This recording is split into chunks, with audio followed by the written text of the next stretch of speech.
Kidsneed laser pen review. Is legit or scam? Kidsneed laser pen review.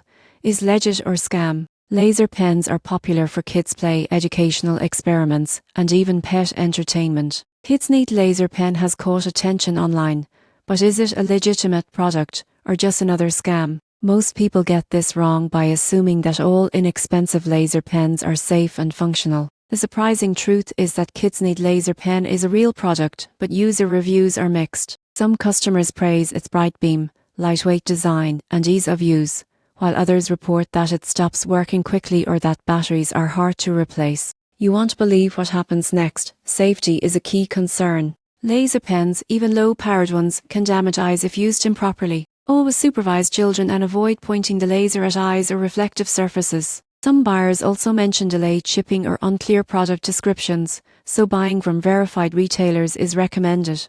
In conclusion, Kidsneed laser pen is legitimate, but requires caution. It works for basic play and educational purposes, but safety and realistic expectations about quality are essential. Always follow guidelines, supervise children, and buy from trusted sources to avoid scams or low-quality imitations.